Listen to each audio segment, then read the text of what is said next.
Experience a peace of mind with reduced electricity bills, long warranty of up to 5 years with free installation. For more information, call or WhatsApp now on 0779 04.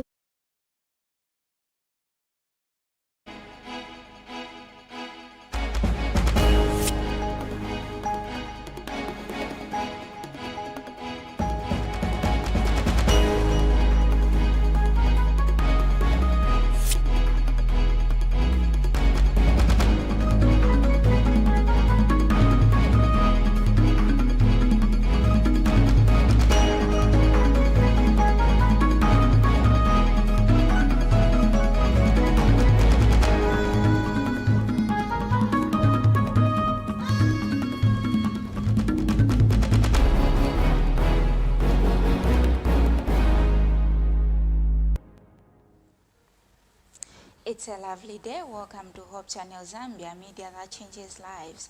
It is time for the main news, and I'm your anchor, Meboch Timbiti, alongside George Kalimukwa. Let's look at stories making headlines. HH suspends High Court Judge Emilia Piri Sontunku.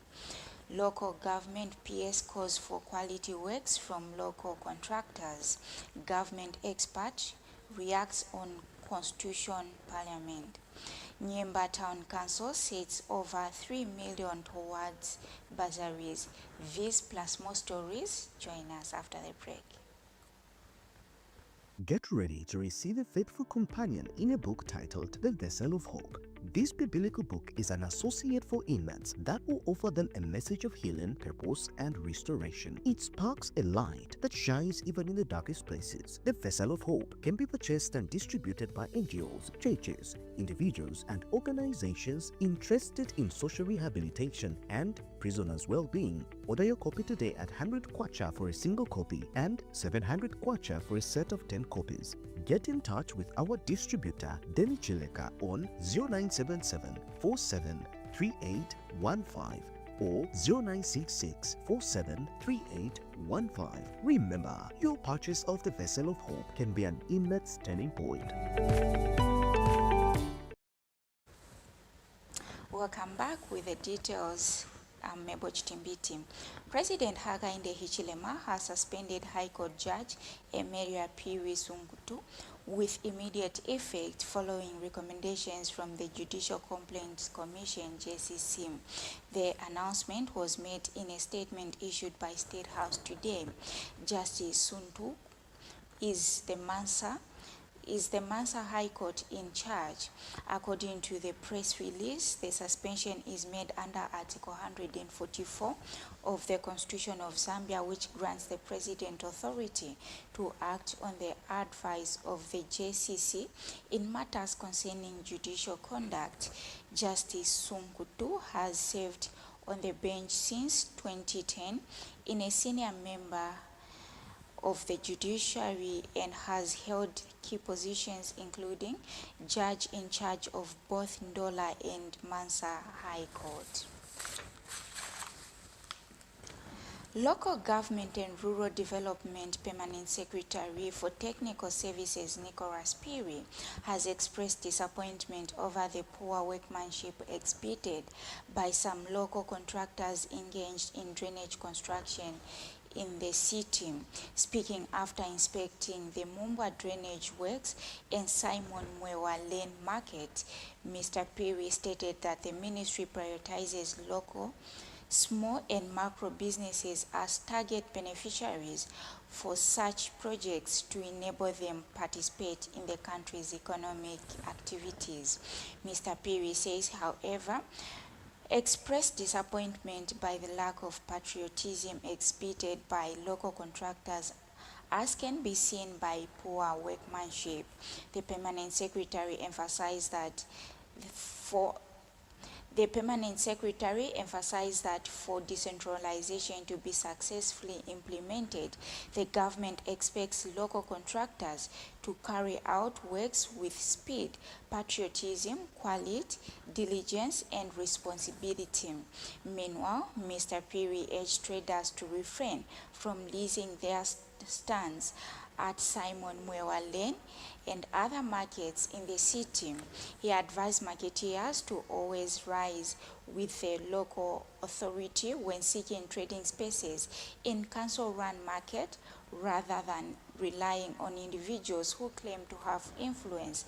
Mr. Piri reaffirmed that the ministry will continue to provide oversight and police direction to ensure markets are properly managed. He also called on both council police and state police to strengthen law enforcement in markets to uphold order and security.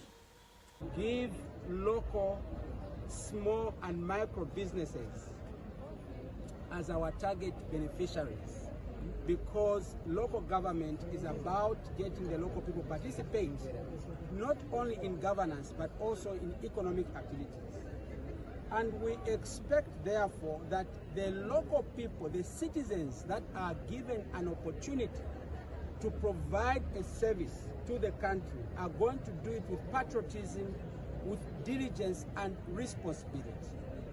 What we have found on the drainages today speaks to the growing sentiment and concern that our local contractors, our local people are not up to speed to execute the work as expected by the citizens.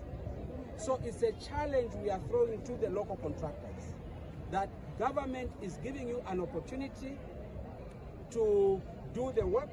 You also have a responsibility to do what you ought to do. Just last week, I was dealing with a subcontractor, a performance contractor, who could not even meet the stipends, the salaries for their workers, even after paying that contractor on time as a ministry. They were not able to pay their own workers. Today, we inspected a drainage where there are 4 local contractors. 4 local contractors. And just to go and clean that drainage has been a challenge. The council also has gone in a sleep mode because it has to take the ministry. By the way, the ministry is responsible for policy guidance, not executing the mandate of the ministry. The mandate of the ministry is implemented through local councils, local authorities. And more so now that we are in the mode of decentralization, it means that local authorities should take full responsibility of the local area program implementation. So it is absolutely unacceptable that it has to take the ministry to come and inspect a drainage and find that for 3 months we have not removed the rubble in the drainages. So we'll be writing to the principal officer for the Lusaka City Council to demand for an explanation on why we could go for 3 months without collecting the waste in the drainages. And we will expect that appropriate measures will be taken on the officers who are responsible for this kind of thing.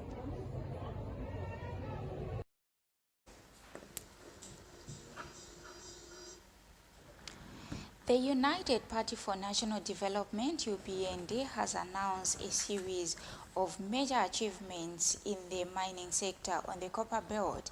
According to the party's media director, Maximoe, the government's strategic investment are already yielding positive results, boosting employment and reviving by key mining operations. Speaking at a media briefing in Lusaka today, Mr. Simue said mining on the Copper Belt is showing strong signs of recovery as the UPND government pushes forward with its commitment to revitalize Zambia's mining industry. Mr. Simue has confirmed that the operations at Mopani mine have resumed, and with them 1,500 jobs have been recovered. He said the mine had previously shut down operations on the 7th April 2020 2020, but a new investor has since been secured, allowing mining activities to restart and restore employment opportunities for hundreds of families.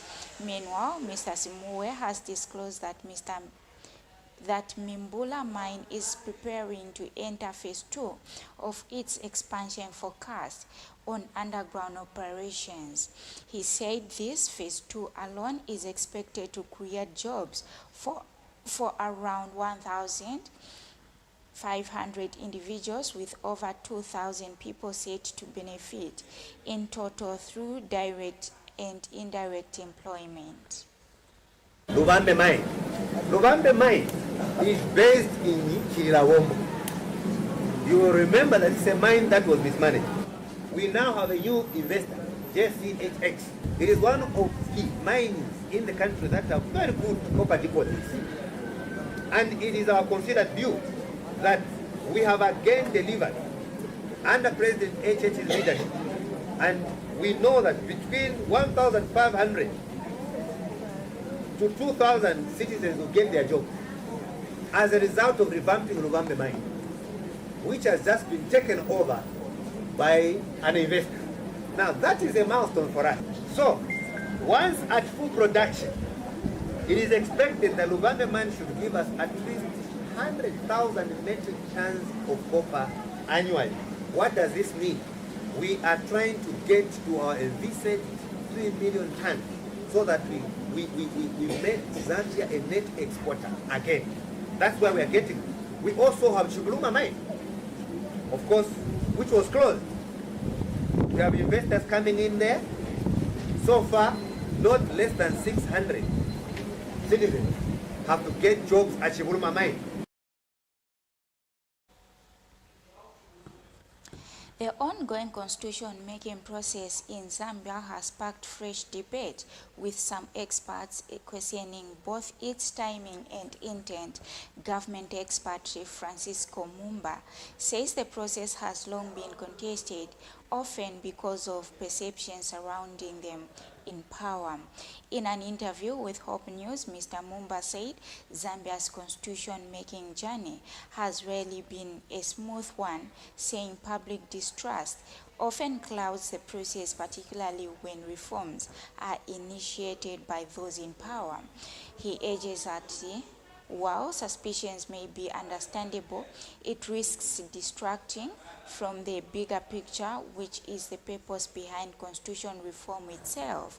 Mr. Mumba also pointed out that some of the provisions under debate, like constituency delimitation, are actually embedded in the existing constitution, which mandates a review every 10 years.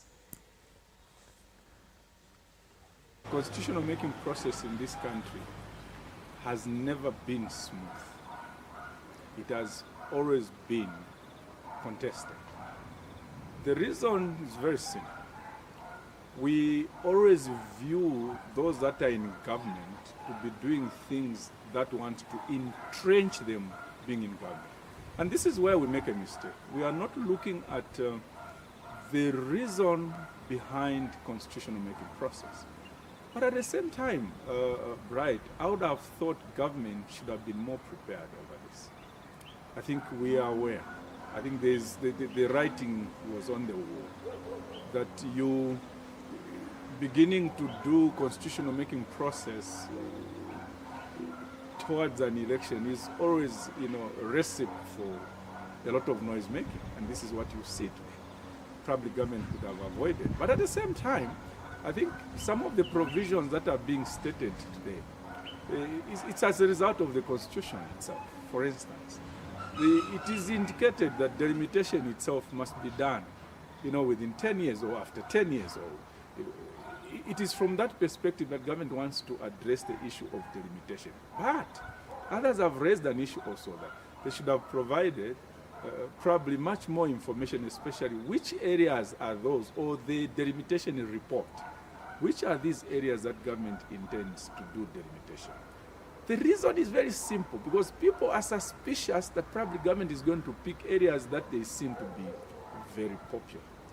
I'm one of those, Bright, that do not, subscribe to the notion that the Constitution must stand the test of time. I'm not one of them. I'm one of those that believe that a Constitution must be a living document. So for me, if you ask me really in terms of when do you do the constitutional making process, this should be at any time, because this is a document that must subscribe, or a document that must, in a way, describe how we should live. We shouldn't have a gap. So for me, constitutional making should be at any time that we feel that I think this is a document that needs to speak into our lives. Meanwhile, governance expert Francisco Mumba has called on parliamentarians to rise above political divisions as they consider the constitution amendment process in parliament. Mr. Mumba says the process must be driven by national interests, not party lines, raising concerns over what he termed as overbearing role of political parties in Zambia's legislative process, saying MPs often serve party interests rather than national ones.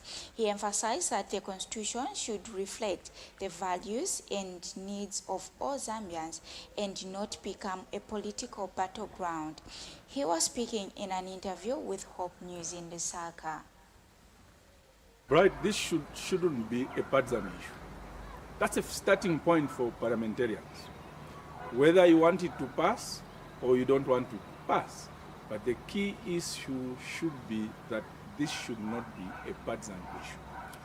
The unfortunate things that I'm going to raise with you, Bright, there's this element that we call, as regards our parliament, the overbearing role of political parties. So individuals that go to parliament, often than not, they speak the minds of a political party. And most of parliamentarians, they may not speak their minds out. They will speak the line of the political party.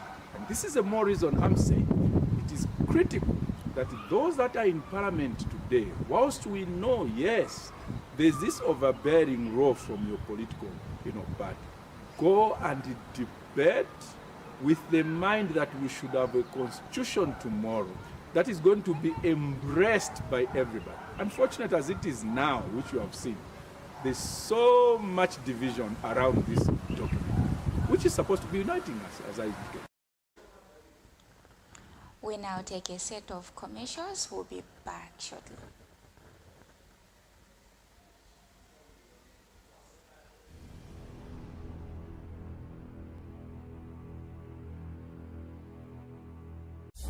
Start the month of May with an explosion of entertainment on Top Star for an affordable price of 210 kwacha on Antenna Classic OD Smart. Get ready for yet another Clasico in the Spanish La Liga. Will Barcelona cement the lead when they host Real Madrid on Sunday, 11th May at 16:15 hours on Sports Premium. Cheer for the best Spanish team. Also catch Bayern as they take on Gladbach on Saturday, 10th May at 18:30 hours live on World Football. Still want more? Follow Stories of Love as it turned into Seekers of Bitter Revenge in Hands on the Dream Season 2, showing daily at 19:50 hours on Novella E+.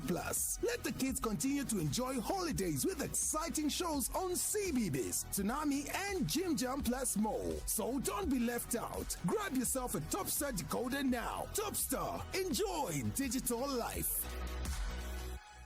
Get ready to receive a faithful companion in a book titled The Vessel of Hope.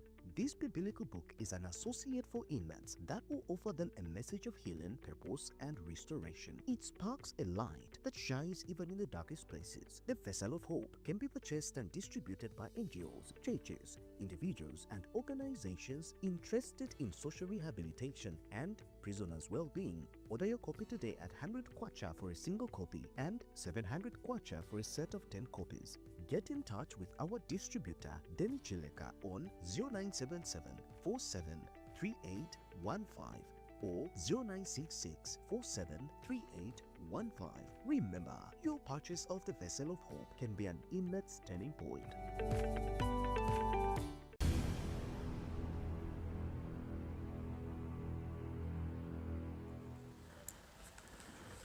Thank you so much for still staying with us.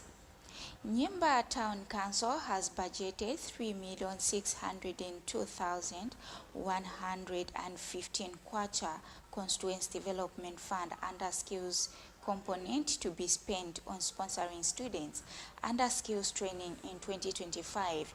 Nyimba Town Council Public Relations Officer Miriam Chitimbiti has told Hope News in an interview that provincial local government officer has approved 128 students pursuing various skills in different skills training centers in the country. Ms. Chitimbiti says 85 students under skills development are new applicants, while 43 are returning students. She explained that the local authority has also budgeted 2,272,200 kwacha Constituency Development Fund to be spent on sponsoring the secondary school boarding pupils in 2025. As Nyimba Town Council, we have budgeted 3,602,115 kwacha Constituency Development Fund under Skills components to be spent on sponsoring students under Skills 2025. So the Eastern Province Local Government Officer approved 128 students for Nyimba District who will be pursuing various skills in different skills training centers in the country. So 85 students under skills development are new applicants, while 43 students are returning students. Meanwhile, Nyimba Town Council has also budgeted 2,272,200 kwacha Constituency Development Funds to be spent on sponsoring the secondary school boarding pupils in 2025.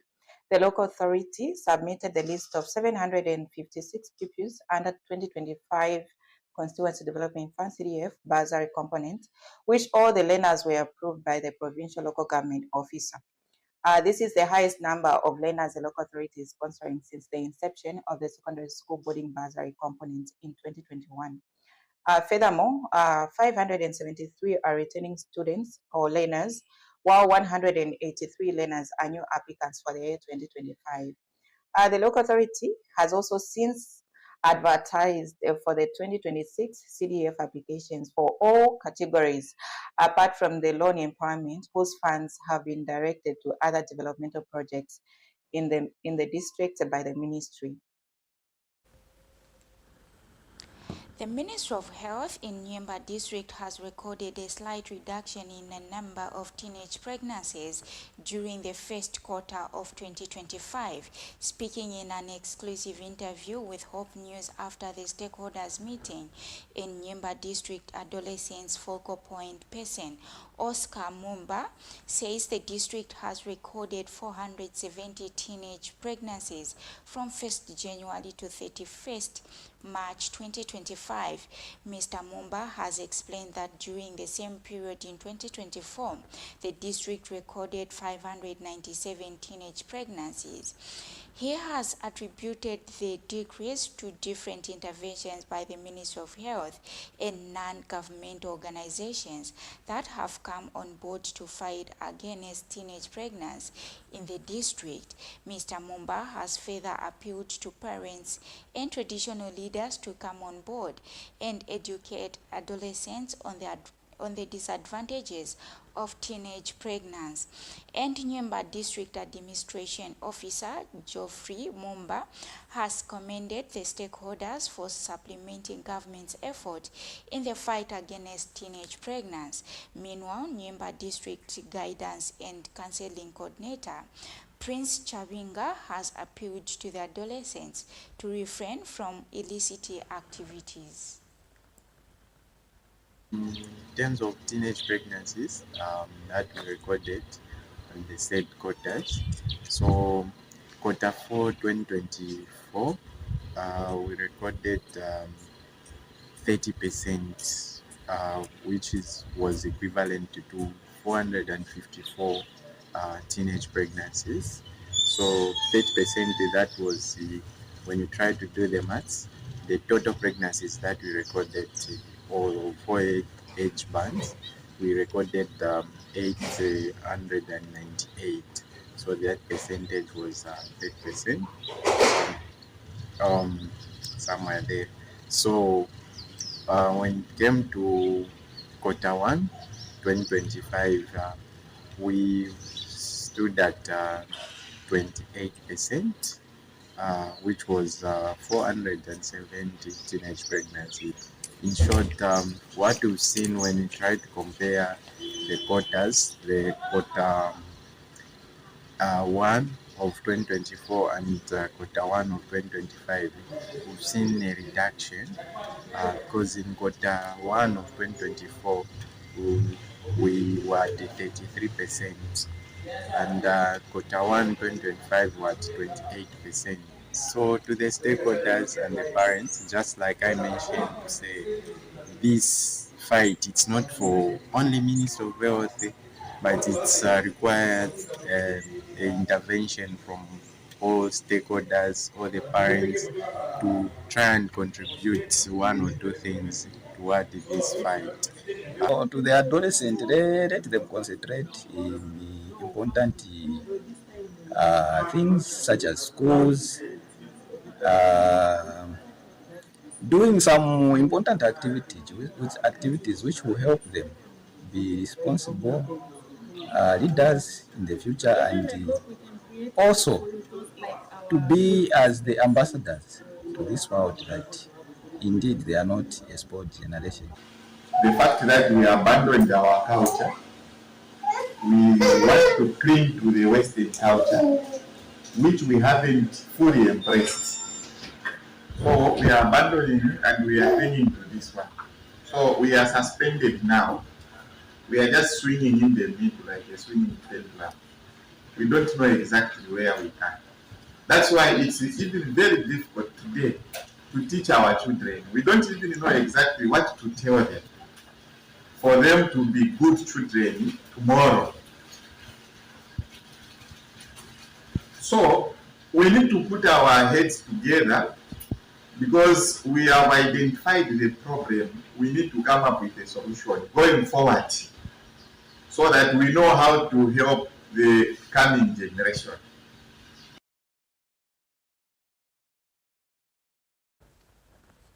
Vice President Mutalina Lumango has expressed satisfaction with the efforts of the Zambia NGO WASH Forum in advocating for improved water, sanitation and hygiene WASH across the country. Ms. Nalumango highlighted the vital role non-government organizations play in complementing government efforts in various sectors.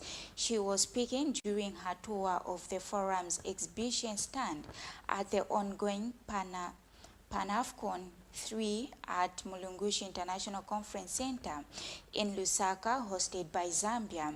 The ongoing PanAFCON 3 conference has provided a platform for stakeholders to engage in discussion on sustainable development, with emphasis on strengthening Africa's WASH agenda for the future. Meanwhile, Zambia NGO WASH Forum coordinator Bubala Mumba reiterated the organization's commitment in advancing WASH initiatives. Ms. Mumba noted that the forum is comprised of 40 civil society organizations working collaboratively to drive positive change in the sector. She expressed gratitude for the visibility the sector has received through engagements with the government, particularly following pronouncements by the head of state that have helped bring much needed attention to the critical WASH issues. Good morning, Madam Vice President. We are honored to have you at our stand. Welcome to the NGO WASH Forum. There behind you have our members. We are comprised of 40 CSOs and community-based organizations that are working collaboratively to improve water and sanitation in Zambia. We support National Red Plans. On behalf of the NGO WASH Forum, I'd like to say we are so grateful for the visibility that you are giving the water sector. We would like more money, but we appreciate the fact that the pronouncements made by the head of state have given us the much needed visibility to the issues that our people are facing. We would like to call for more investment in data, of course financing, climate resilience, and of course more governance around the sector to help us strengthen our policies. We do appreciate you visiting. Thank you. Thank you so Thank you very much.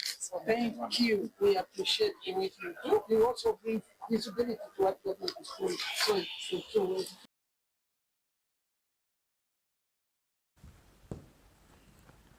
Thank you so much. And on that note, we conclude our news. But before we go, let's look at stories making headlines. HH suspends High Court Judge Emilia Piri Suntuku. Local government PS calls for quality works from local contractors. Government expert reacts on Constitution, Parliament. Nyemba Town Council sets over 3 million kwacha towards bursaries. On behalf of the news crew and the entire production team, I've been your anchor Mebo Chitimbiti alongside George Kalimukwa. Keep watching Hope Channel Zambia, media that changes lives. It's bye for now.